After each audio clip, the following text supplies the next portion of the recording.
Hello guys, welcome to my channel Prasad Joshi Astro Universe. Today we are going to talk about a very interesting topic, which is how to identify lucky people through their horoscopes. Now luck has two dimensions to it. You will see people who put in a very minimal amount of effort and are able to reach their objective. The other type of people are those who put very little effort but are able to gain manifold returns on their efforts. In both cases, they get rewarded much more than what they have tried for in the first place. So, how do you identify such lucky people? We'll try to see it through one example from a horoscope. Now, the first thing that you need to see is that how many planets are present in the visible orb. How do you define visible orb? As sun starts to rise from the first house and it goes through this way through the entire horoscope.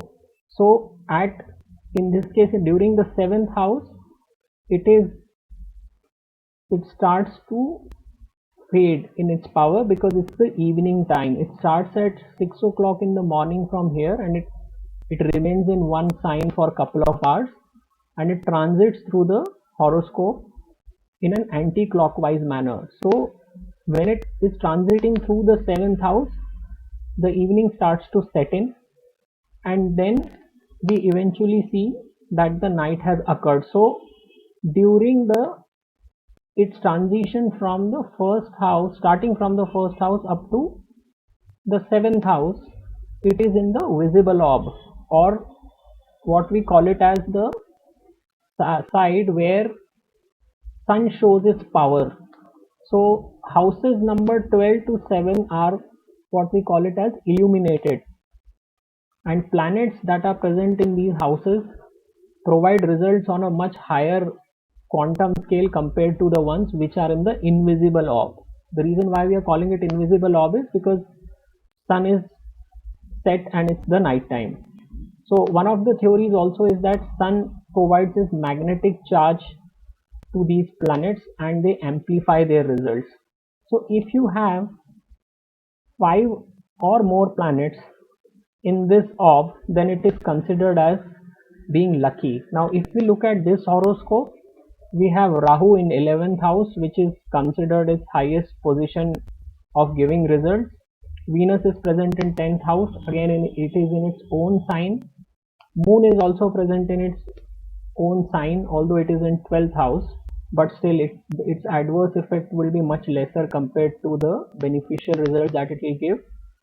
And here you have ascendant lord in the ninth lord in the ninth house, and the house that gives us the maximum gains. In this case it's a Leo ascendant, so you have house owner 11th and 2nd, which happens to be Mercury, posited in the ninth house. So this is an exceptional horoscope in a sense that all the planets are sitting together, which will drive the luck. So ascendant lord in ninth house itself would mean that person generally gets lucky in their life, and they encounter such people who will give them support in their workplace. Also, ninth lord is in ninth house, and the planet that generates money for them, that is the house of gains 11th, and the house of wealth 2nd, Mercury, again happens to sit in the ninth house. So this is a very very powerful horoscope if you look at it from a luck point of view. Also, another reason being that these planets, when they are occupying these three key houses 9, 10, 11, are driving a person forward, because ninth house is the house of luck, 10th house is the house of karma or action, and 11th house is the house of gains. So all these houses which take a person forward or make him rise are all falling in the visible orb. So again repeating, if you have 5 or more planets in the visible orb, that is from 12th to 7th house, then the person gets lucky in his or her life, which we see happening in this horoscope. The second condition is when there is an exchange or relationship between 9th, 10th and 11th house lords. So some of the exchanges could be that all these owners are sitting in their own houses. For example, Mars sits in its own sign, Venus sits in its own sign, and here Mercury is not sitting here, but there it is sitting in the ninth house. So if there is any kind of a relationship that exists between three house lords, it could be an exchange of 9, 10, 10th lord with 11th sitting in 11th, or exchange of 9th and 11th with 10 sitting in 10th, or all the three sitting together. Then also it is considered a very powerful sign for a person to be lucky in their lifetime. Another rule is that the ascendant lord sits in the fourth house. Now when you have this kind of a placement, person gets peace of mind. So first lord sitting in fourth house is considered a very good position from a point of view of a person getting lucky, because peace of mind is what most of the people are seeking in today's fast paced world. Another combination that could be there is you have a presence of benefic in the first house.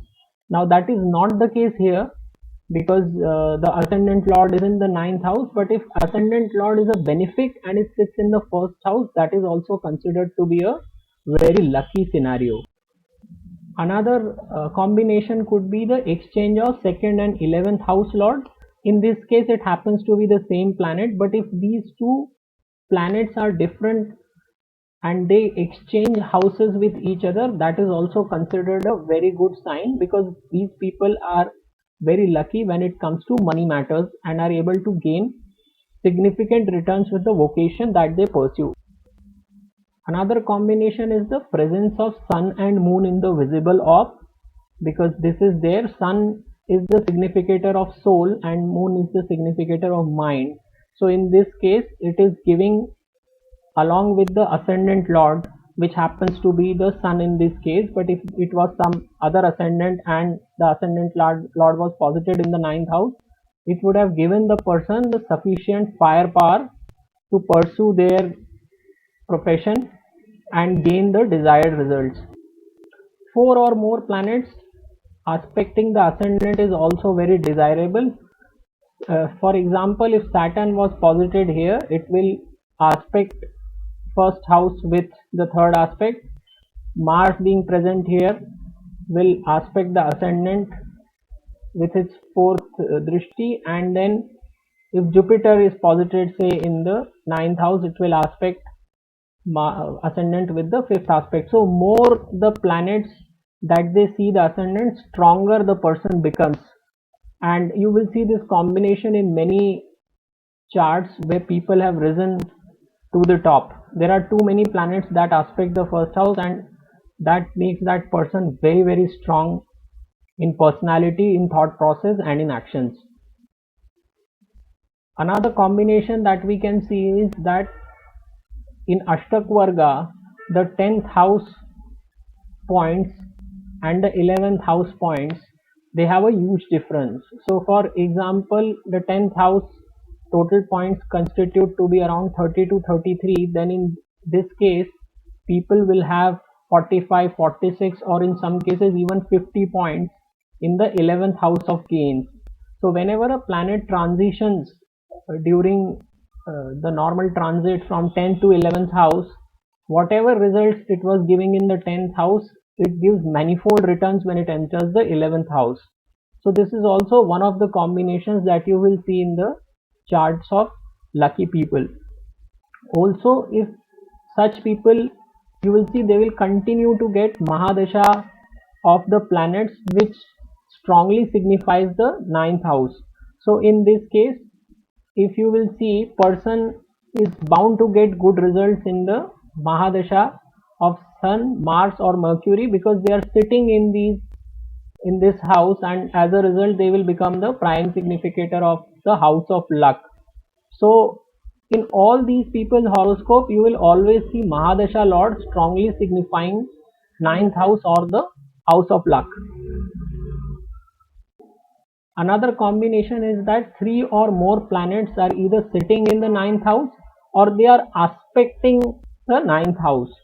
So you will also see such charts where 5 or 6 planets are getting involved in the ninth house, either by placement or by aspecting the ninth house from different signs. So effectively, whether you see that these planets are posited in the ninth house or they are aspecting it, they continue to signify the house of luck very, very strongly, thus making these people lucky. So these are some of the combinations that you will come across, and once you see these horoscope, you will realize how lucky these people were in their lifetime.